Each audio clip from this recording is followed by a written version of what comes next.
Hello, everybody. Tim here to review War for the Planet of the Apes. This is obviously the third film in the newest Planet of the Apes franchise, following Rise of the Planet of the Apes and Dawn of the Planet of the Apes. And the story here is Caesar, who's played by Andy Serkis. Um, is in the middle of this war that he doesn't want to be in with his apes.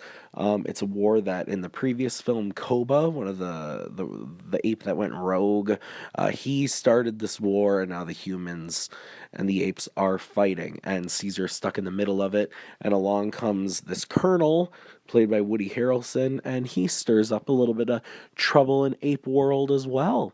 And to give you guys a little backstory here, I love both of the movies that came before this, Rise and Dawn. I thought both were great. I enjoy watching them. I think they're those movies like The Dark Knight and Batman Begins that they defy the summer blockbuster.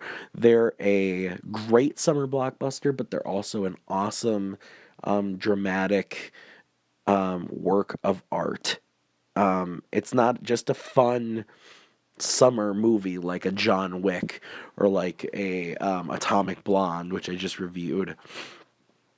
They are great films that are just awesome, also awesome pure entertainment.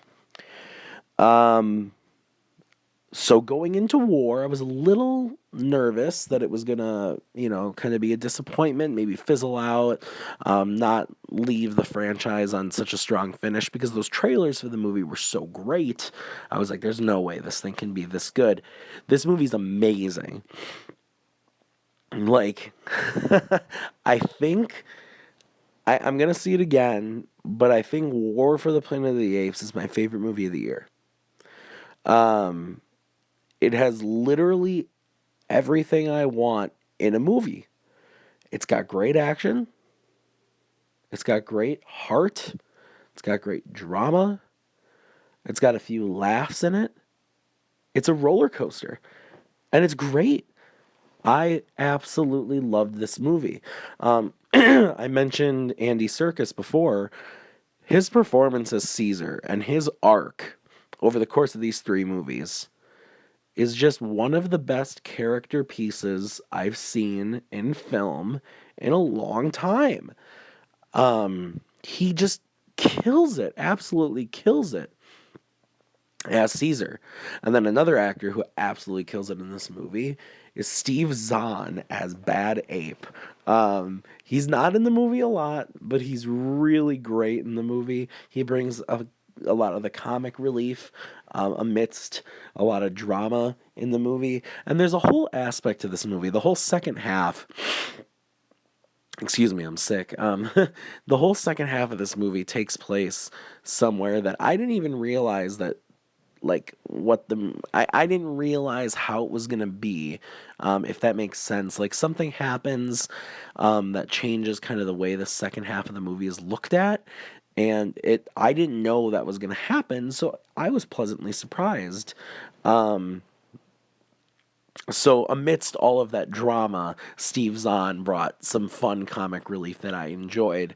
Woody Harrelson is also in the movie, like I said. He's good in the movie. He doesn't have a lot to do. He has a few emotional speeches that he gives, but nothing.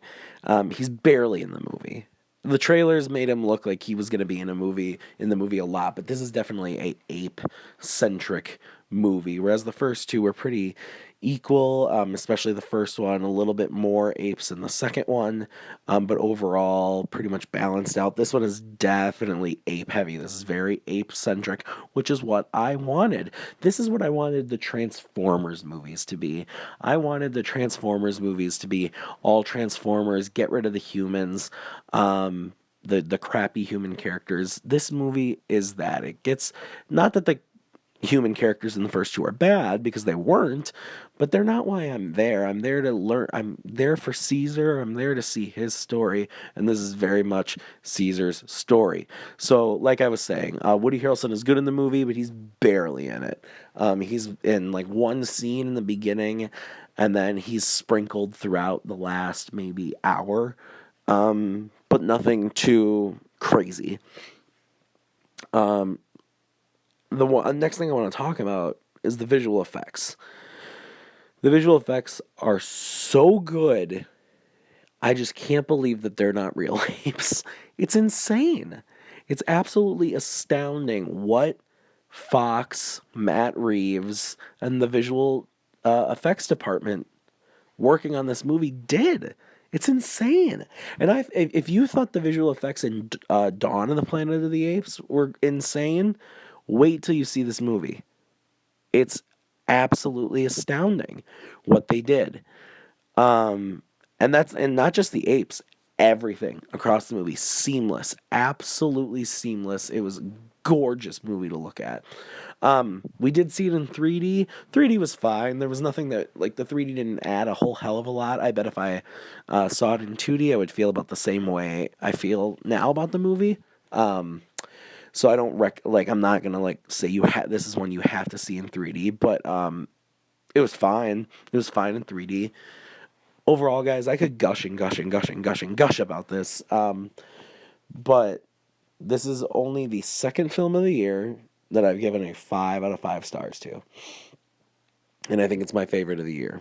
I absolutely love this movie. Go see it. If you haven't seen the first two, what are you doing? Watch those movies.